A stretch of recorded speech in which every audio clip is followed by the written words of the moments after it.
What's going on, guys? Hey, I just wanted to drop a video real quick. I am coming from a walkthrough that I had this morning, and this was after dropping off some rags to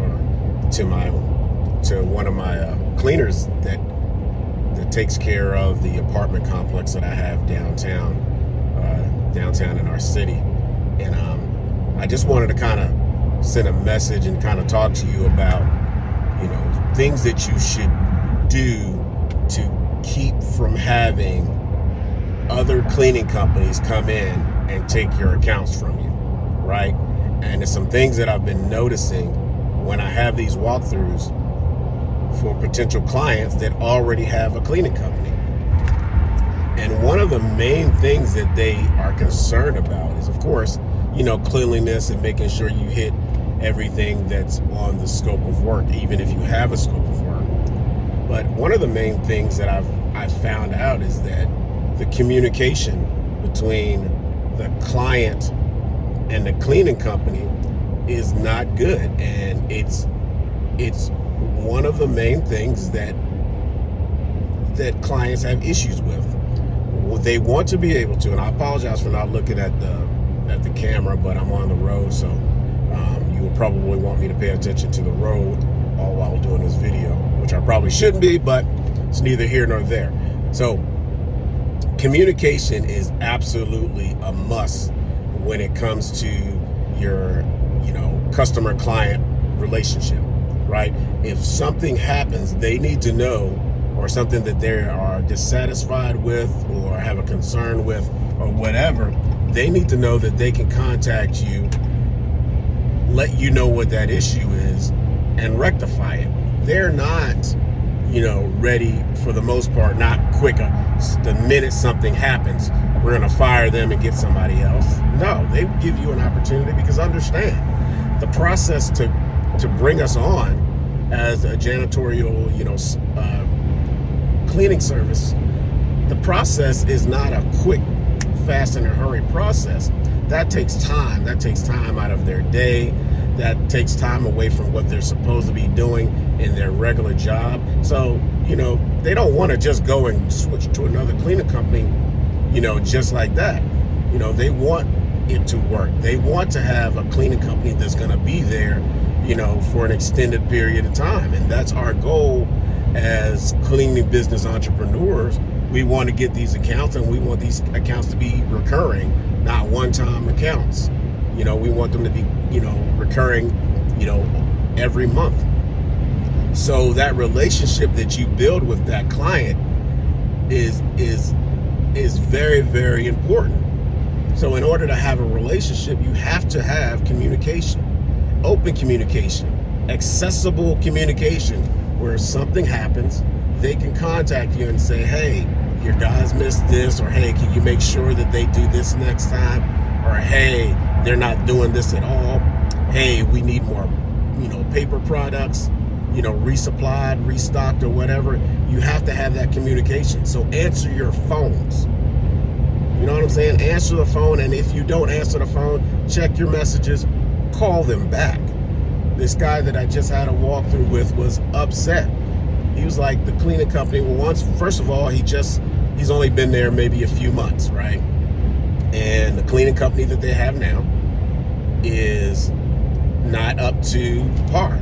They're not even, there's a break room, a whole entire break room, they're not even touching. He said this trash bag, and I understand that sometimes, we may not change trash bags all the time, especially if it's dry, you just dump the stuff out, you leave the trash bags for the most part.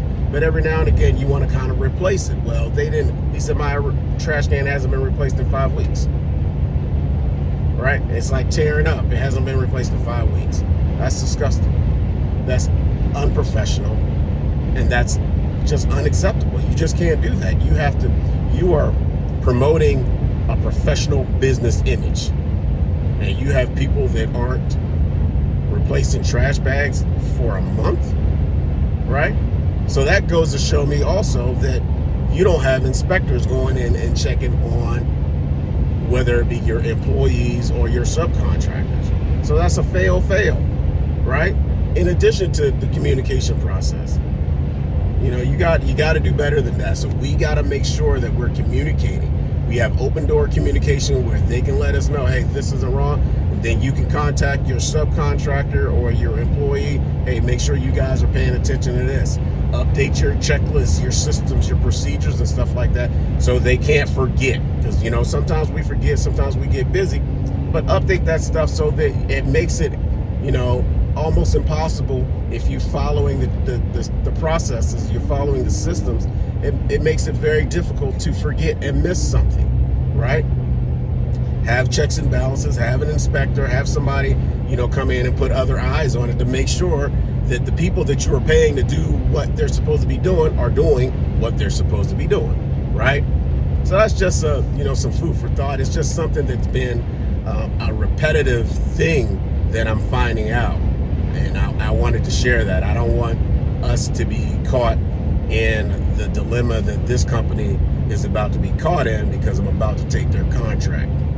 Plain and simple. Because I emphasize our communication process. I was able to communicate with them about our cleaning company, I was able to communicate with them about, our appointment, a reminder, letting them know when I was on the way. And then I emphasize what my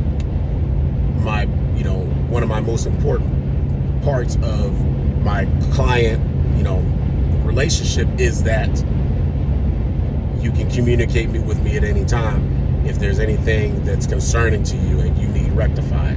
And if my cleaners, my subcontractors can't rectify it, I told them I'll personally do it because I want them to be a satisfied customer, right? And that goes a long way, and it has gone a long way, and I very rarely lose an account because of the relationship that I build with my clients. All right, so hopefully that's some food for thought that'll help you in your journey. You guys keep grinding. It wasn't supposed to be that long, but I like talking to y'all. So hit me up. Make sure you check out the next video that I put out. It may even pop up after this, so be on the lookout. If you haven't done so already, like, share, and subscribe to Squeaky Clean. Also, I have a new YouTube that's out now, and I'm putting videos out there now, mainly more mentoring and type of,